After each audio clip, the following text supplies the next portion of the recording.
Before moving to Australia, I was working closely with the networking group. You can work with people from small businesses. And I saw that the first need is in sales, marketing. Culturally, because of the movies of the past, they believe that, number one, AI is difficult or AI is going to take our jobs. They have some kind of negative feeling about what are these technologies. So much information, people don't know how to start. That's the same with AI. AI is here to help you if you want. If you invest time and effort to learn about it, definitely can help you. I'm so keen now to support women leaders in the AI governance space, especially non-technical leaders. That, at strategic level, they have these important decisions, meetings, discussions with their teams. Kids have that curiosity, right? Which we often as adults lose, right? Because we're so serious about things. And they were so proud and they were so inspired to keep learning and solve a problem using AI. And they bring so many good ideas. Take that we do usually as a society, thinking that just the adults are the ones that we know everything. Now, a lot of people will be saying to themselves, I don't need AI. It doesn't impact me. You are already using AI. I imagine that you have a phone. Yes. If you have a phone, you are already using AI. And you are using tools that are collecting data that's being used to train AI models. AI can help you to take ownership of your learning. Welcome to the Champion Mindset Collective podcast. What if I told you that artificial intelligence isn't just for tech giants, but for small businesses too? Today we're diving into how AI can help small, medium enterprises not just survive, but thrive in today's fast-paced world. Whether you feel overwhelmed by tech or just don't know where to start, this episode's for you. In this world of moving faster than ever, AI is no longer optional, it's essential. But for small and medium businesses, adopting AI can feel like stepping into a whole new universe. How do you even begin? What tools actually make a difference? And what pitfalls should you avoid? Today we're joined by Karla Taboada. Karla, you are a global force in the field of data and AI. Your journey has taken you from Bolivia, Canada, Japan, and New Zealand, and even now Australia. That's true. You've served as a research engineer at the United Nations, held academic posts, and formerly were the head of data science at Auckland Transport, where we work together. That's true. Yes. Today you're the Director of Data and AI at Infrastructure New South Wales and the co-founder of Domitila Technologies, and an organisation that's helping businesses and leaders navigate AI with confidence and clarity. Karla, you're also a proud mum, a champion for women in tech, and a passionate advocate for bringing robotics and AI literacy into schools and communities. It's a pleasure to have you here today on the Champion Mindset Collective podcast. Thank you so much. Thank you very, very much. It's my pleasure to be with you as well. Yeah. So as I mentioned, we worked together. I think I was there for about 3.5 years, and we worked most of that time alongside each other. That's very true. Yeah. We started, if you remember, organizing these road shows for the business, because that time I started building the AI practice, data science practice at Auckland Transport, and there was no clarity about what is the difference between reporting, analytics, and AI and data science. And together we organized these sessions with different customers, internal customers, to explain what's the difference, how what we are doing at the moment is analyzing the information, the data of the past, right? And we can produce a good report for us to understand where we are. However, we can apply AI and data science to use this historical data to predict, and then based on that take the informed decisions about what business action. We'll dive into that a little bit later, but thank you so much. Karla, I'd like to ask you about your journey in life from a child to this point. Like, what have been your highlights of your life? What got you into data analytics and AI and data science? Both you and your husband are both proficient and have PhDs in data science. Is that correct? Yes, that is true. As you said, I'm originally from Bolivia, from the Andes part. I'm an Andean girl from the mountains. And as you can imagine, that time when I was a children, the 80s, it was a very hard time for not just for Bolivia, but for Latin America. That time in Bolivia, we have almost 70% of the population under the poverty line. Our parents were very concentrating in basically surviving rather than giving opportunity to children.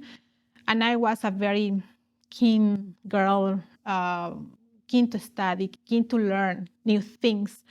And I was usually asking, can I learn English? Can I learn French? Can I learn this or that, or playing piano, whatever? And the answer was mainly no, no, sorry, no, we cannot afford, no, no, no. And as I said, not because my parents were bad people, but because it was a really hard time in Bolivia for everyone in general. But from that time, because I received so many no's, I realized when I was, I think, 13, 14 years old, that if I'm going to achieve something in life, I have to make it myself. I have to find my way because I cannot rely on others, even though I love all of my parents, but I realize they have a different priorities. So I need to rely on myself. And that's when I started. So of course I fight for my education from that time. I wanted to study at the university. I was very good at mathematics, and I was so fortunate to have a really fantastic teachers at the school. If I can share, I have one teacher. His name was Jaime Escalante. I don't know if you watched the movie Stand and Deliver. He was a Bolivian teacher that he was the inspiration from a Hollywood movie. He really believed in their students and what they can become, what they can be. And he was very strict, and he was helped them to learn mathematics, and most of them passed and entered university and become a fantastic professionals in their areas. And he was recognized by the President Ronald Reagan that time. Wow. He received a Medal of Honor. When he passed away, President Barack Obama delivered a statement saying how sorry the whole country was for his death. So and why I'm mentioning him, because he was the brother of the principal of my school. Wow. When I was 10 years old. So that time he was already living in the United States. But anyway, from time to time, he went to Bolivia and gave us mathematics classes, 2 weeks, 3 weeks, 3 times per year. And that's where he put these ideas in our heads that, you only need desire, ganas to improve in life, to build your own path, that mathematics is a powerful equalizer. And so many fantastic ideas. I have good teachers, and then after that, I fight for my education. We didn't have, as a family, a lot of resources, financial resources, but I find my way to enter university, finish, and then I find my way to study in Japan, because I live 10 years in Japan, 10 years in New Zealand, now in Australia, as you mentioned. But yeah, when I believe in something, I find my way to make it happen. That's amazing. It takes a lot of dedication and belief in yourself. Yes. Right? Yeah. And so in Japan, were you studying, just taking on your studies of data science further? That's a very good question. I am originally a systems engineer. I studied systems engineering in Bolivia, in a Bolivian Catholic University for 5 years. The degrees there are 5 years for engineering. But my dream was always to study in Japan. Again, when I was 10 years old, I watched a fantastic TV drama, Oshin, and that brings me, I want to study someday in Japan. But I went to Waseda University, and that time I entered to a laboratory about evolutionary computing.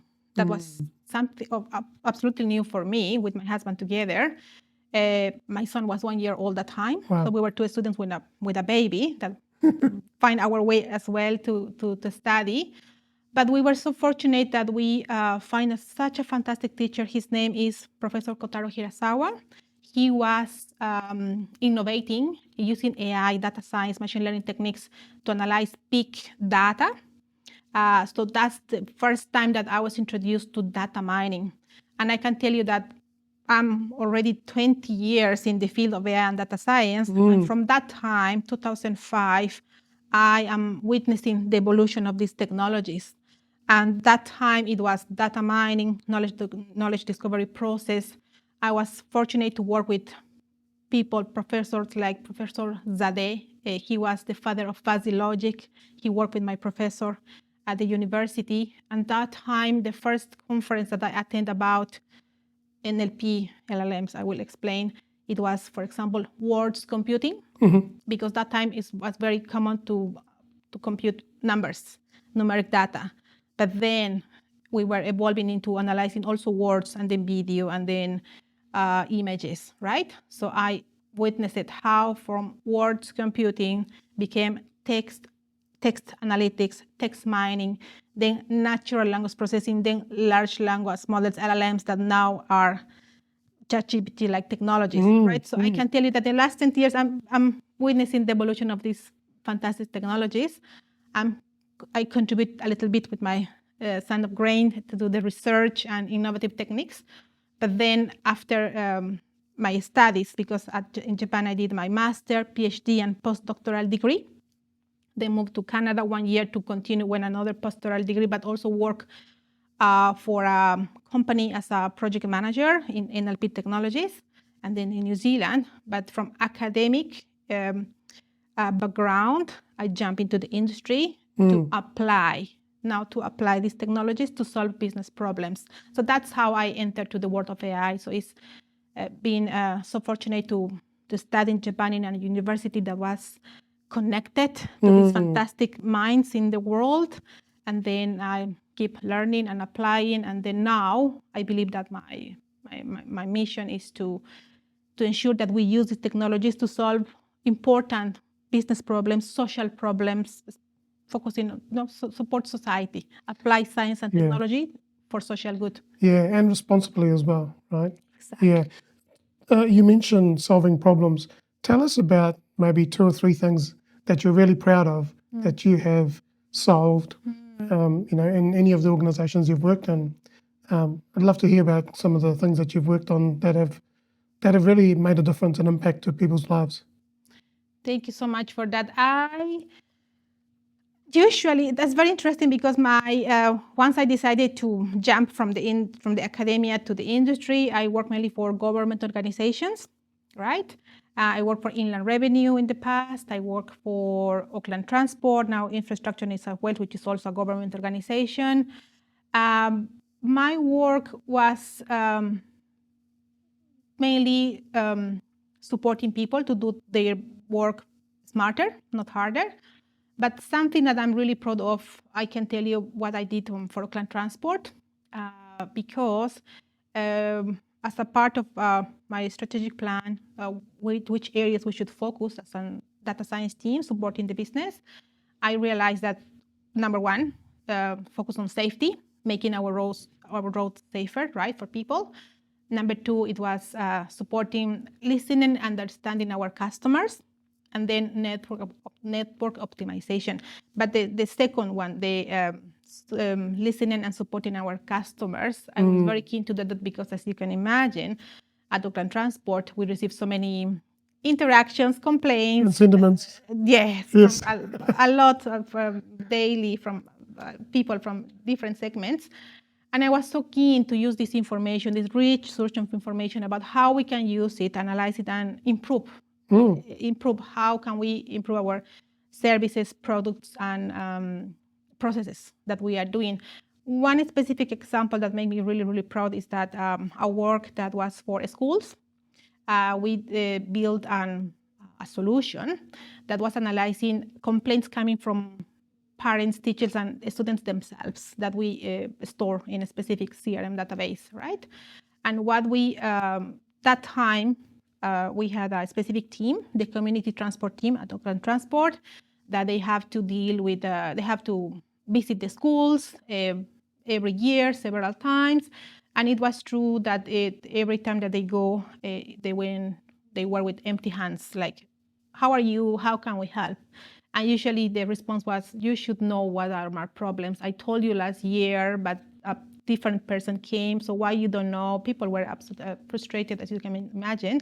But what we did is we built a solution, specifically a dashboard, where we were identifying from all the complaints that we were receiving, identify using NLP technologies, for example, natural language process technologies that identify from thousands. These are related to schools. What are the common topics, themes? What are the issues, problems, and problems? So what we built at the end, it was in a map. You can see the areas in Auckland where you can see the top 10 schools that are having issues with transport-related issues, what the schools, and then what are the main topics and what we can do about it. So every time that this community transport team goes and talk with the schools, they can say, I know what are your problems now. We are doing this or this or that to solve you. Give us your input, please. So it's a working collaboration. So that we did for schools, listening and understanding our kids, right? And that was my point always, that usually when we talk about customers, we imagine old people like us, but kids, children, school students, of course, are our customers as well. So it was listening, understanding their problems, children problems, so we can improve our. Yeah, I do remember you working on that and completing that before I left Auckland Transport. And, what a proud moment of being able to, they would have been doing keyword analysis and stuff, right? No, not keyword. We were using, it was not as advanced as LLMs now, but it was some natural language processing to topic modeling, applying technology like topic modeling to find the common themes and topics in the data. So let's start with a little bit about the mindset. Like, why do you think so many small, medium enterprises feel overwhelmed or intimidated by AI? Because it's very true that nowadays everything is about AI in the media, television, magazines. Everything's about AI, and people is reading.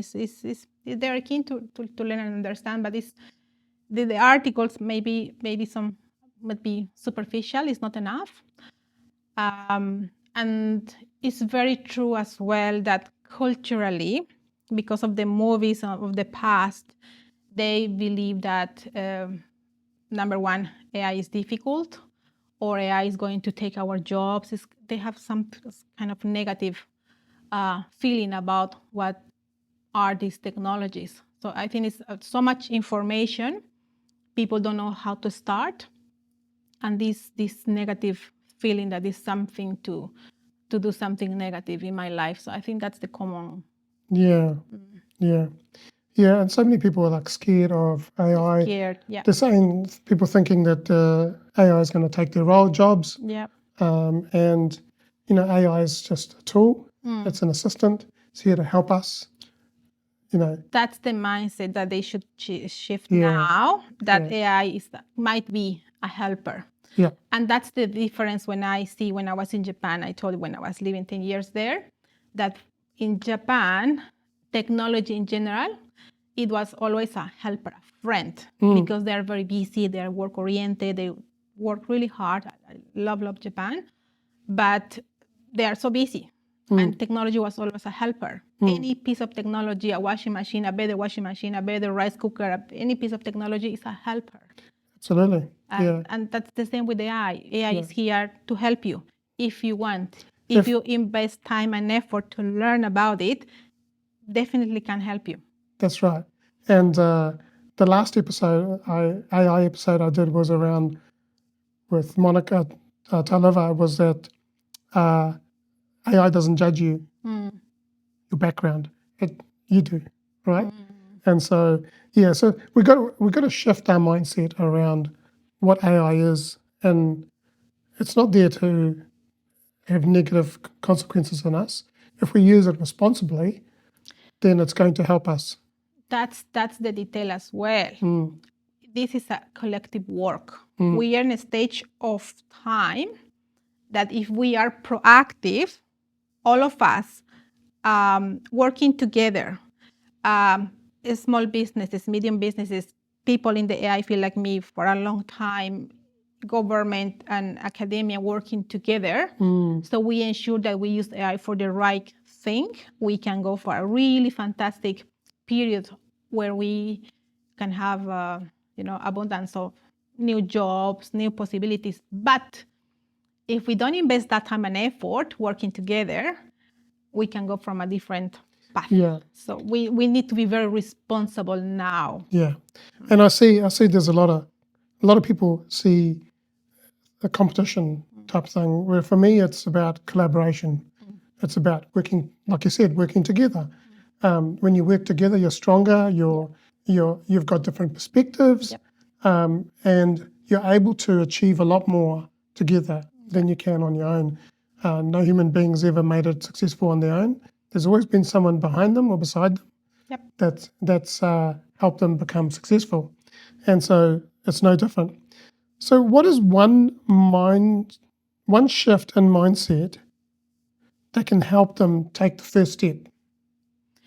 Excellent. As we just said, two things. Number one, AI is evolving. These technologies are evolving so much that are easier. It's designed for non-technical users now. So it's just you to take the first step to learn one tool. You don't need to learn 10,000 tools. It's just one to make you understand what it is, how it works, what are the limitations, because of course it has limitations. And then it can help you. It can help you. It can help you. It's not difficult. You can do it. Yeah. Then definitely do it. And it can help you. Yeah, absolutely. I'm on a mission to help small business users, owners, really adopt and leverage AI. And so I would love to be able to show people, hey, here's a tool that you can use and be able to just one thing, as you said, there's so many tools coming out. Yeah. There's so many large language models. There's every day there's new tools coming out. But the thing is, the way I see it is, like you said, is that it's not about looking at the next shiny thing. Just find what works for you. Yep. Stick with that for a little bit. And then it's like habits. You can stack another tool on top. You have stack habits. So like in our lives, we brush our teeth, we comb our hair, we have showers, and that's all on automatic. But when we're taking on a new behavior or a new learning, we have to consciously think about it. And so what we can do is we stack another habit on top.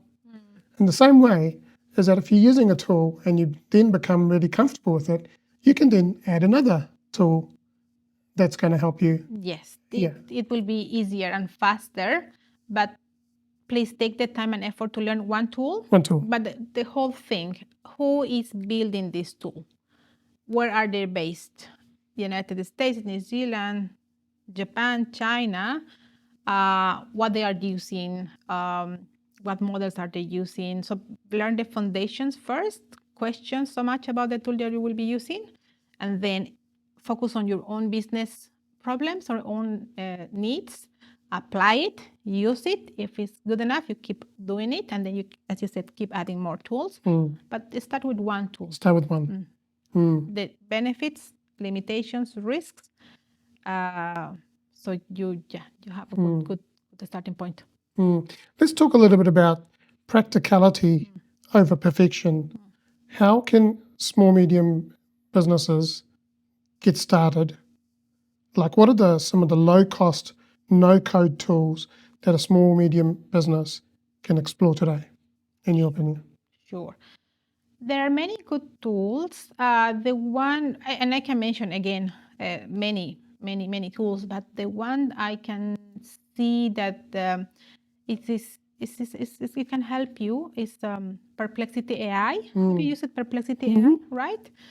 That's very easy to do. The people say it will going to replace Google search, right? But it can help you with the basics. There is a free version that you can use it, but there is also a paid version if you want.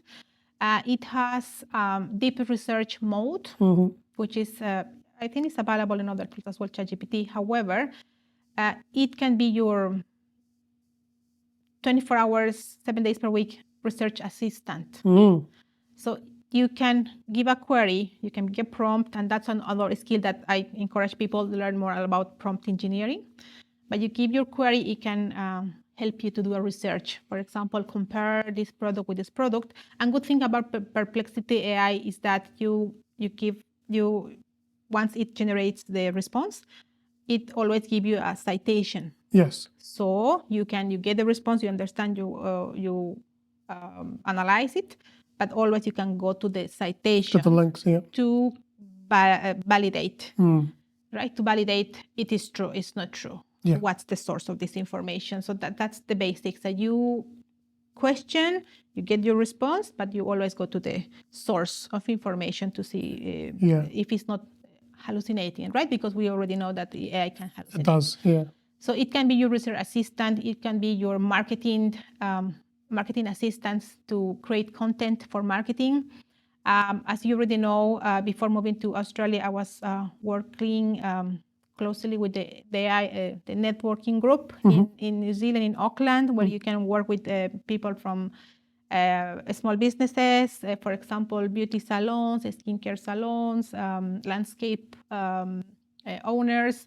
And I saw that the first need is, of course, sales, increasing sales, marketing, but they were a little bit struggling on building their online presence, social media presence. Yeah. And that's where Perplexity AI can help you generating your content, for example, or you can use Canva AI to generate your images as well. Canva is such a fantastic tool for marketing, Yes, it is. for marketing strategy. So start with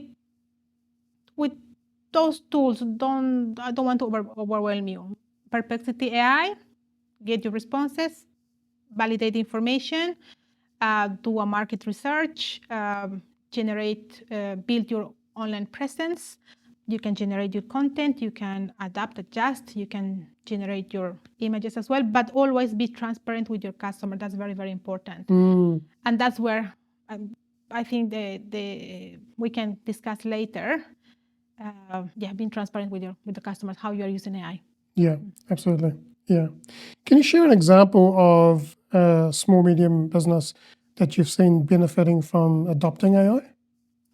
Sure. As I mentioned, working with the AI, the networking group, small businesses, one specific example I can mention is that a skincare clinic. There was this really fantastic lady that she was very successful before COVID, and she was very caring about her customers. But COVID came and she had to close, and then she was starting again. But she didn't know how to reach their customers. But she had the business cards of her previous customers. Yeah. Not about hundreds of them, many. She said, I used to ask, please give me your business card. And she had all these business cards with her. So we said, okay, what we can do is take a picture, all of it put in a table, let's take a picture, and we can use AI to transform this image into a table. into a text and a small database of previous customers. So we did that with her, and then we help her to build a database. And from that, we start with email marketing, building the content from Instagram, for Facebook, and so on. And she reached the previous customers. They were very happy to know about her. Oh, you are in business again. That's fantastic. She came back to her, and from there, we help her to keep growing and to build the business again after COVID. That's amazing. Yeah, it's a lot of people don't know what gold is sitting under their noses, right? They've got so much value sitting there, but sometimes it's just you're working so hard that you don't even realize that if you were to take something like that and digitize it and then be able to turn it into text and into a database, like you said, and then you can automate the marketing side of things. Yes. Yeah. So that's amazing. Thank you for that. What are some of the common myths or misunderstandings around AI?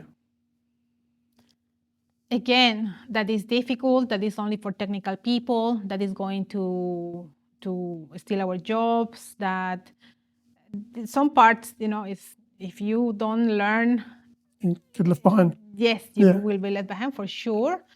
But yeah, that's sounds very common, but that's the common. Yeah. So here where we're recording this is at the Crate in Albany. It's a co-working space, and I've been working with the Crate on a solution for their newsletter. And up until now, it was taking 3 people over every 2 weeks, about 6 hours in total. And we have worked with the platform owner and their support team, and we've built an automated newsletter generator, a creation tool, a workflow that takes us from 6 hours down to 5 minutes, and 5 minutes or under.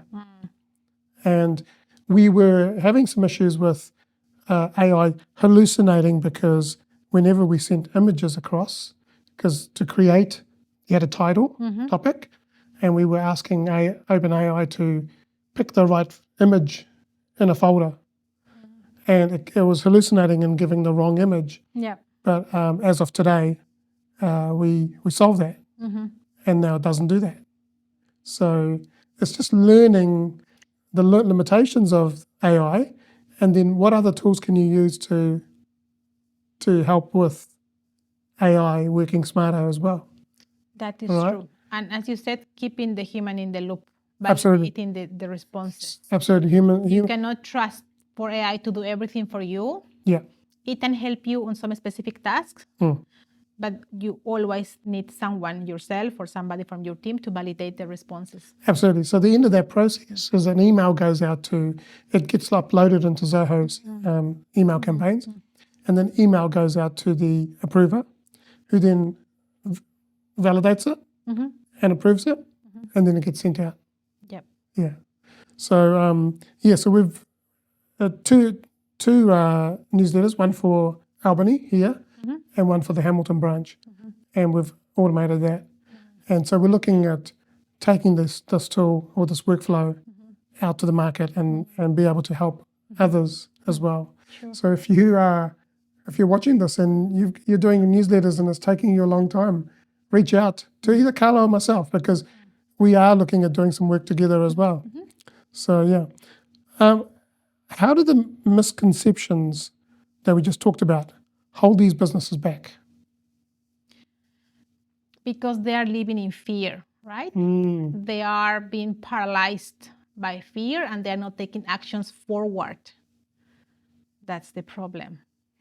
Yeah, and I'm sure you've seen a lot of people go through that fear. Yeah. And it's not just small businesses. I've seen that behavior at big corporations, big companies, the leaders that are non-technical, and they are so afraid about learning and asking questions about AI. They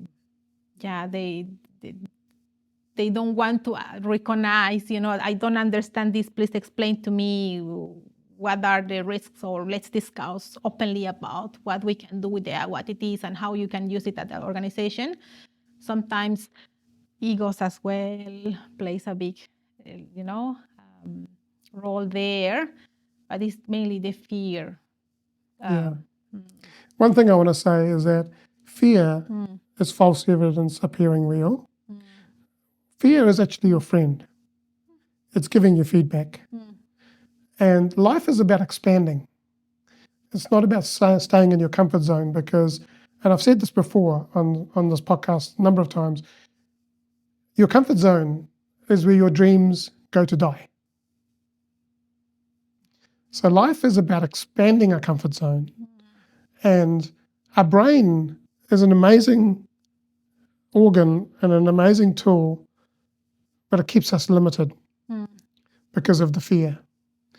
And all we've got to do is keep showing our brain that if you take a little step and everything's okay, nothing's happened, you're still alive, and then you take another step.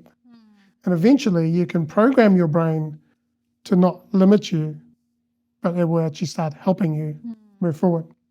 So yeah, remember, fears are just feedback. So I encourage you to push forward. Yeah, understand why you are feeling that way. Yeah. What is making you uncomfortable, and then if you overcome what's after that, what new things you can explore. And also, egos are not a bad thing. We've been taught that ego is a bad thing, but there's a good side of the ego and there's a opposite side of the ego, right? Agree. So Agree. good and bad are just opposites of each other. We can use our ego for good, or we can use it for bad. Agree. Yeah. Agree. So we've just talked about. My next question was around how would we reframe the fear, and we've just talked about that. Yeah. The next question I have for you is: you specialize in AI governance and inclusion. Why is that so important in any organization, but especially in small and medium businesses as well? Sure. In the same way that I feel very passionate about applying science and technology for social good, I'm also very passionate about using it in the right way, responsibly, right?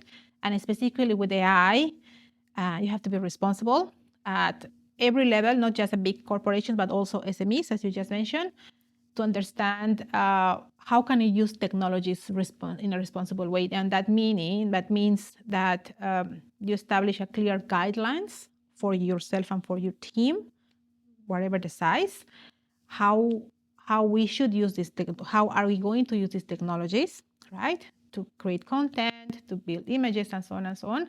And then that will help you once you have that clarity, then you can be transparent with your customers, and then you can keep building the trust.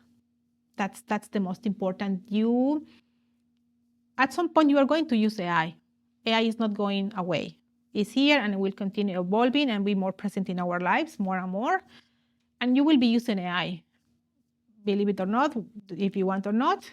But then having that framework in your company organization, understanding what it is, how it works, how we are deciding to use these tools, so we can be transparent, we can be compliant with the national, international regulations, but more importantly, how we can keep building the trust with our customers. That's why it's so important, because if you don't have clarity, you can impact on the trust with your customers. Yeah, clarity is so important. You got to get clear on what you. Yeah. It's another tool that we'll be using. It's another technology. Yeah.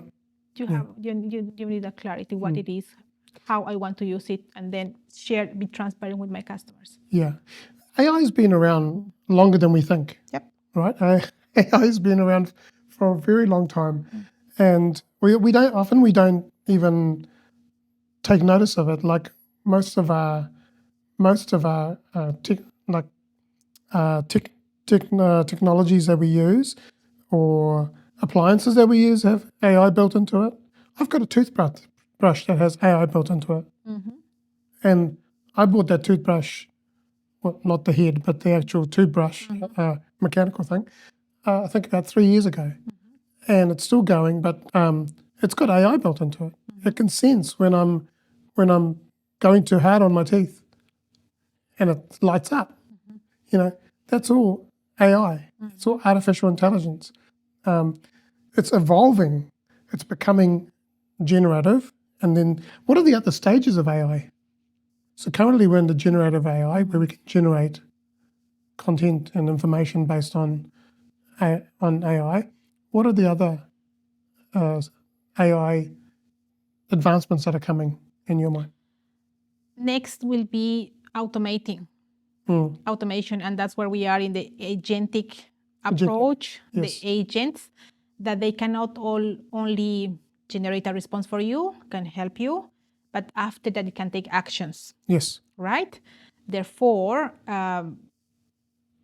you can have not just human beings under your team, but you can have a digital workforce.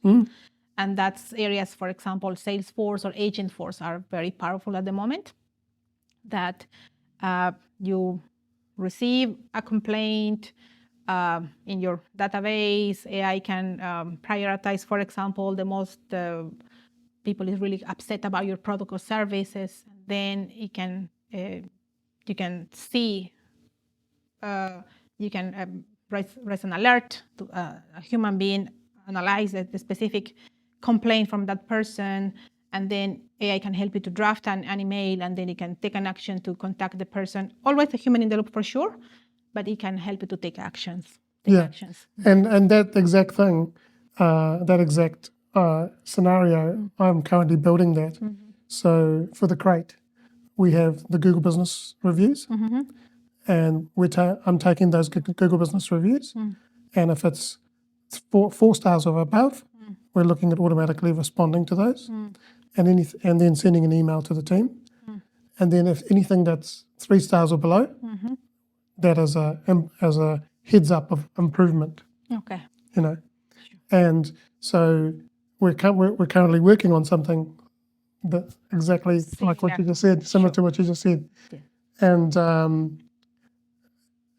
And so there's so many different applications, and you can also have individual agents doing different things, but you can have like a agent orchestration where you have multi agents working together. Yeah. In your example, of course, you are not receiving the complaints and using AI to analyze it and send an automatic message to the customer. That's not where, of course, suggesting is that it will help identify where are the problems, who is suffering that problem. So you, the human beings, the teams can make an action on that one with the support of AI, but it's not automatically end-to-end. AI does everything. No. Having the tools to support our work to make it faster and efficient, and so we can solve the problem faster. Absolutely, yeah. How can small business owners apply ethical AI principles without needing a technical team? They definitely, there are really good resources that I can share after the conversation. However, they need the support from someone, some expert, somebody that can guide you. Because again, many good frameworks, a lot of information, but they need the support from one person or a team of person that can guide them at the beginning for understand to start, right? Your AI strategy, for example, how you are going to adopt AI in your organization, what prioritize the top 3 use cases where AI can help, and then the AI governance, what tools you are going to use, what are the risk benefits, the cost structure in the long term. So you need someone that can help you in the first step for sure. You can read so many books, you can learn by yourself, but at the end, I recommend to have someone that you can trust that can help you in that first stage. Yeah, and I think it's also important that you mentioned AI strategy, and that's not an independent thing. That AI strategy is part of your business's strategy, right?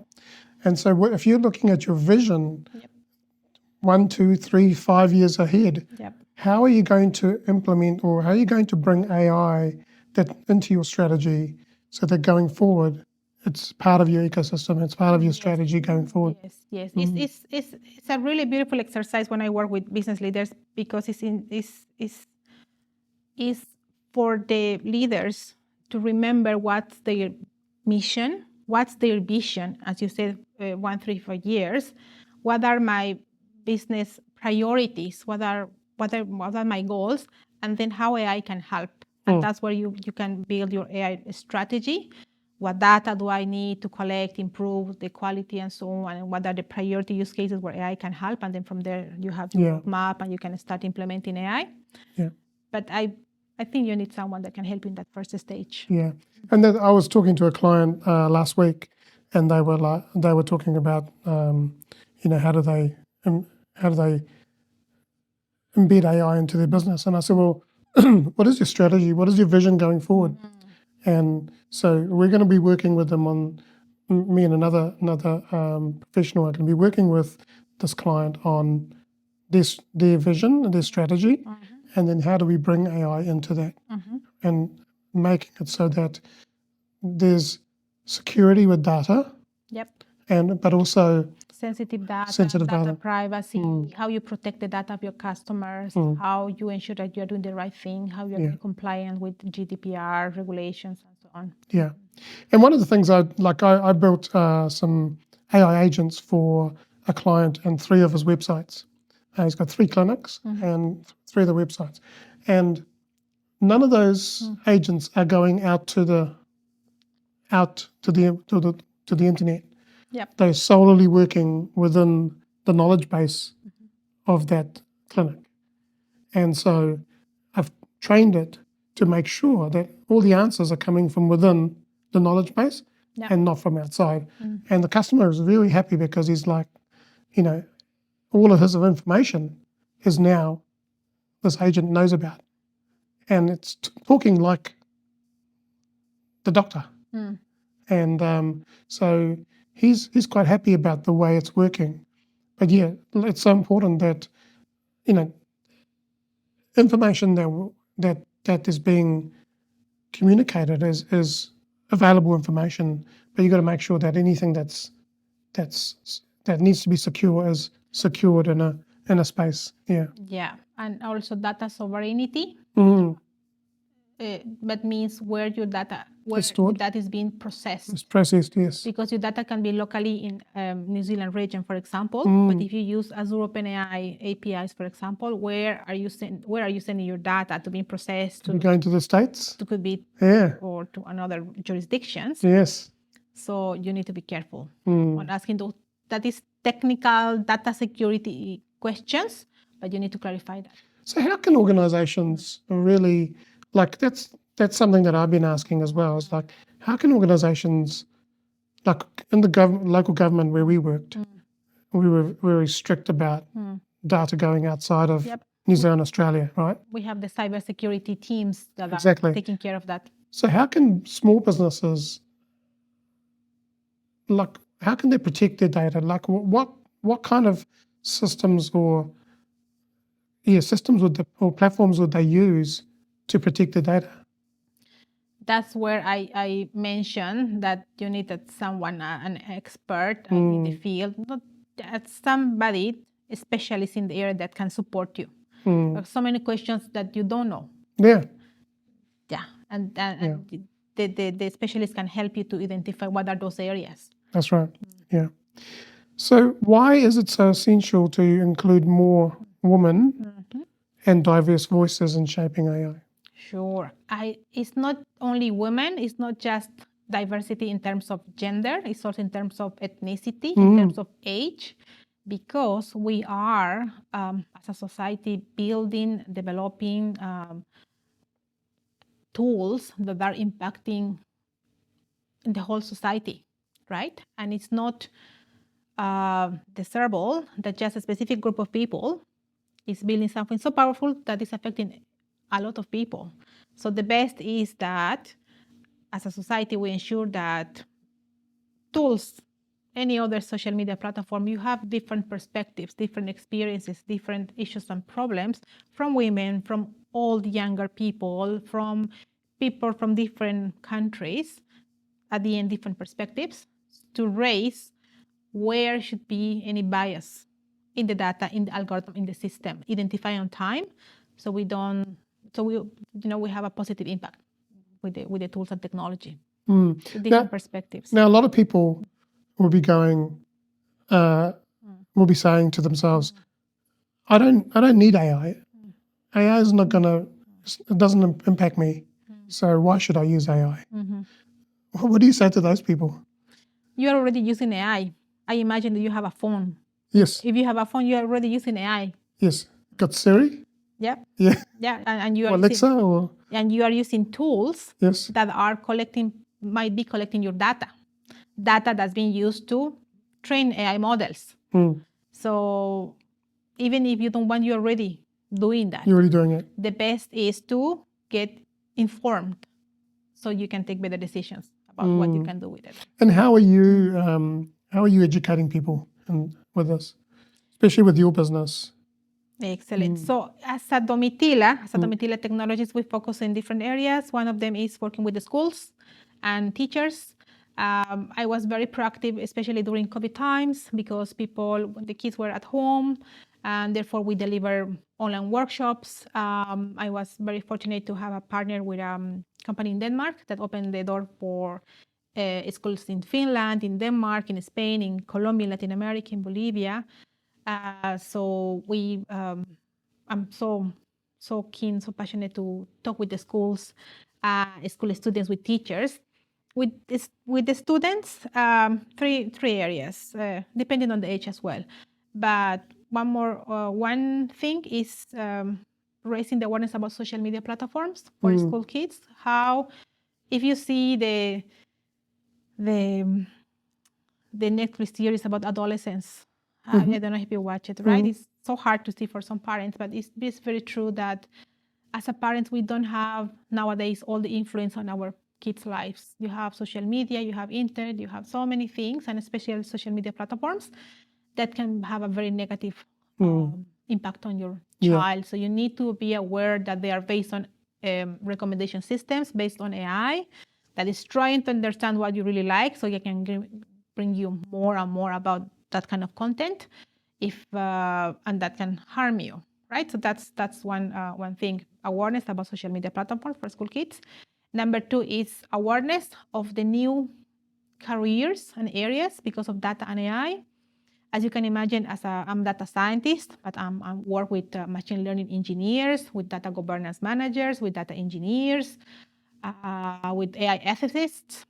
All of these are new areas, new careers that students mainly they're not aware of, and if they are exposed, they can maybe explore and they can find a new passion, probably, right? But at least it's not my intention to make everybody an expert, but at least to expose these new areas, educate people, so they can explore a little bit and find something very good if they like it. So it's raising the awareness with the school students about the good and the bad about social media, new careers, new opportunities, and how they can apply AI to solve problems. Because that's the beauty nowadays, that we have the power of solving problems using technology. It's easier and faster now. And each of us, we have our own unique experiences, right? And own community, own family, own problems. And if you are keen to learn, keen to apply, you can solve a business problem for your family and maybe for other families as well. That's right. Right? So I work with the schools doing this, but I also work with women leaders. I'm so keen now to support women leaders in the AI governance space, especially non-technical leaders that, at strategic level, they have these important decisions, meetings, discussions with their teams. And I want that women, usually, not everybody, but of course, mainly, we care so much about society, we care so much about other people. And then I want them to have the tools and resources and the understanding, the learning, to push for AI governance, for responsible AI implementation in their companies. Therefore, they can ask questions about, okay, what's the model, where the data is processed, how are we, how AI, responsible AI looks in action, what's the reference architecture, what's the technical implementation, how are we ensuring that our AI solutions are not here and there, how are we having a control? So if tomorrow our customer asks us, how are you using AI? What solutions you are delivering using AI? We have all the information in one place. Here, what are we doing? So I want women leaders to be, to have all the support to do that, to push for responsible AI implementation at their companies. That's awesome. That's amazing. Thank you for sharing that. What role do you think that educators, parents, and kids play in shaping the future ready workforce? Everybody has a role, starting with government, to make the regulations and laws so companies are fair with what they are producing. Companies, and they are AI developers and data scientists, to build the right solutions that are going to impact society positively. Leaders to ensure that, but also educators and parents and kids as well. Each of us have their own responsibility and own role. Um, Learning what it is, and then to build the workforce to be prepared for what is coming. And what message would you send to government or educators who who might be not really ready to do that, who may be resisting it?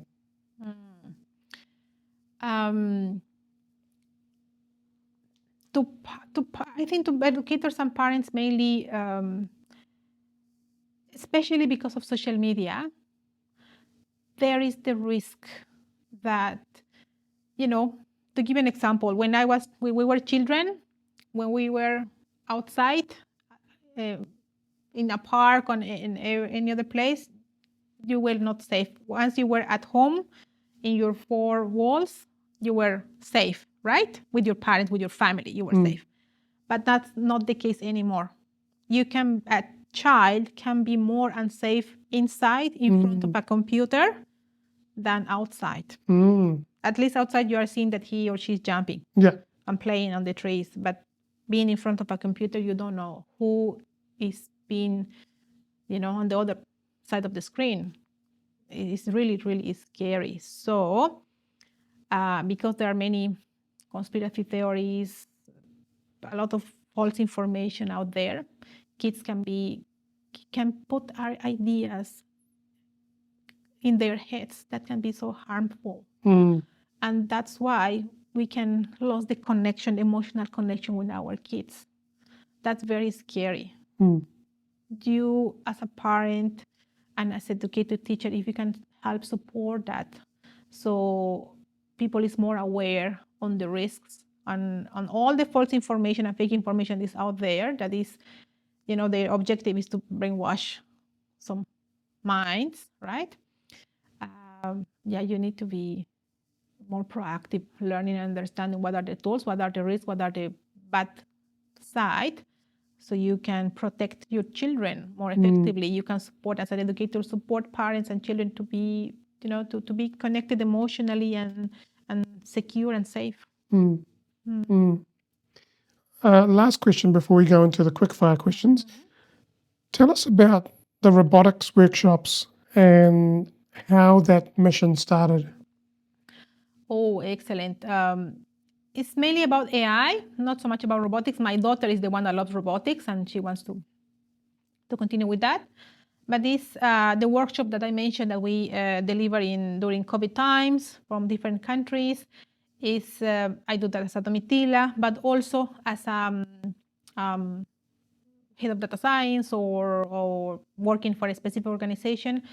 I'm so keen to organize sessions for technical and non-technical people, organize for hackathons, or I did it for Auckland Transport. If you remember that we did the workshop for children, for the children, that it was a fantastic 2 days that we involved the computer vision team, and we share with the kids, what's AI, how does it work, how are we using AI at Auckland Transport, what other New Zealand companies are using AI, what problems they are solving.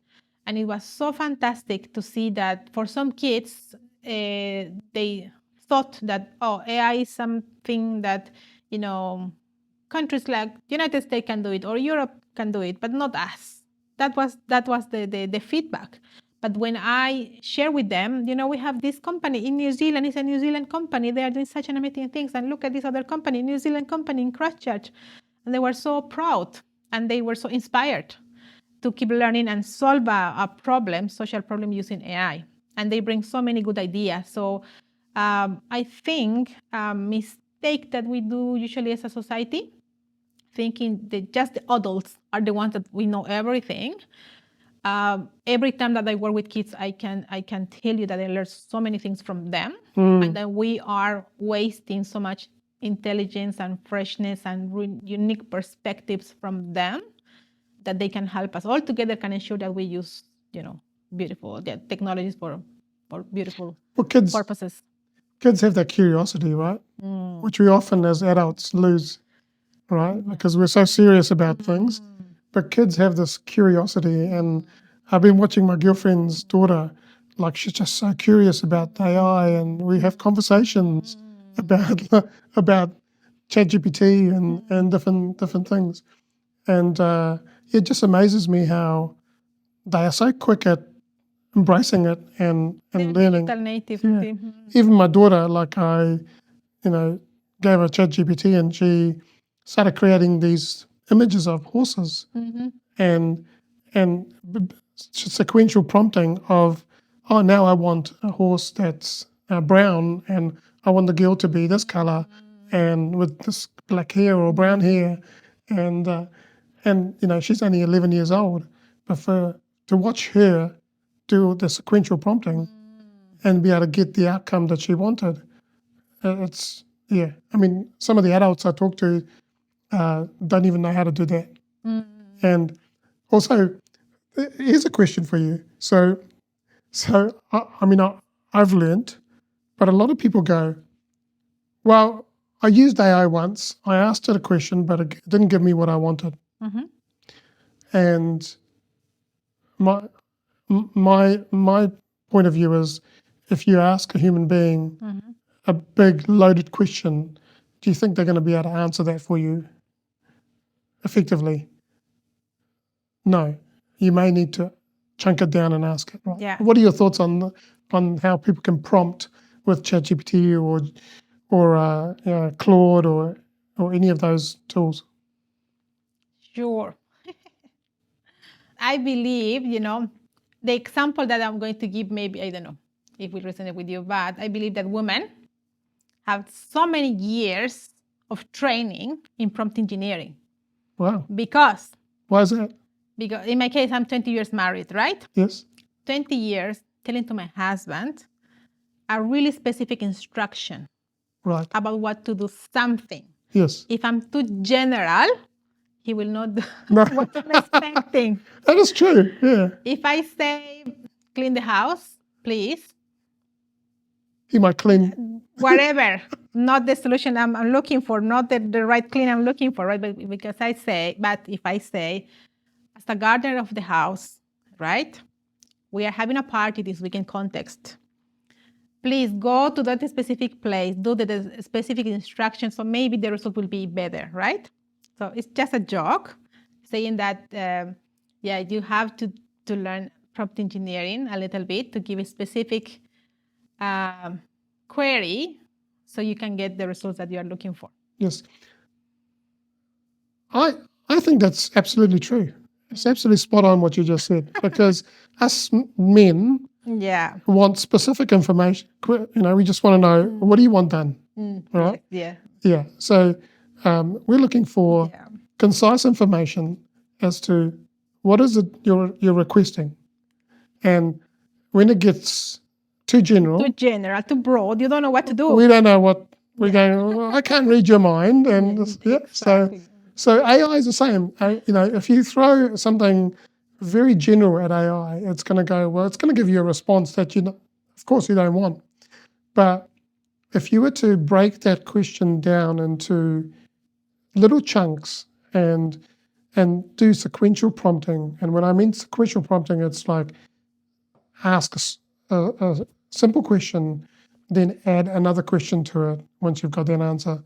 But also be mindful that AI does hallucinate, as we've talked about before. Yes. And if it starts to hallucinate, don't keep asking questions in the same chat. Start a new chat and ask the question before the hallucination and carry on in that. Because what I've heard through listening to some podcasts is that AI will continue to keep talking about that previous conversation. So if you find that it's going off on a tangent, then stop, start a new chat, and then continue on from where you left off. Yeah. So I think, like anything, people used to say to me, you've got these big visions and big goals, and they get exhausted because they're like, oh, your brain works so differently from theirs. And I had to learn that I had to chunk things down for other people because they just could not get it. and all our brains work differently. So yeah, AI is the same way. Use it as a tool, use it as your friend, ask it simple questions, and do sequences rather than one big question, because it's going to give you a general answer. Yep. Yeah. Provide context. Context. Provide Yes. context. Yes. And then explain what usually mention you are, working as an specialist in marketing, or you are working as an expert in this area, and then what's exactly the specific task that you would like them to answer. Yeah, they're taking on the persona of that. Yes. And that's a skill that's why it's prompt engineering, right? So you will keep learning and improving your prompts, so you will get the answers that you want. Yeah, and I watched a guy with a YouTube video. This guy was talking about how to create a good prompt, and there are different components of a prompt. If anyone's interested, I'll reach out and I will send you that information. Yep. All right, we're at now the quickfire questions. So you can answer these questions in a single word or a short sentence. Yep. And the first question is, what is your definition of success, and has that definition changed over time? My definition of success is being free. It's being free, mentally free, and as a consequence of that, doing what you really want to do. Because coming from a very traditional society, when people on society and culture put so many limitations, especially as a woman, how you should wear, what you should behave, what heels, having self-awareness of those limitations, and then be free and do what you really want to do, instead of what the people will think about you. That's for me success, doing what I really want to do. Who's been your greatest inspiration and why? I'm a very self-motivated person. I encourage myself to do whatever I want to do. But if I can choose someone, I can tell you the women of my country in Bolivia. I can tell you that they are incredibly hardworking and resilient.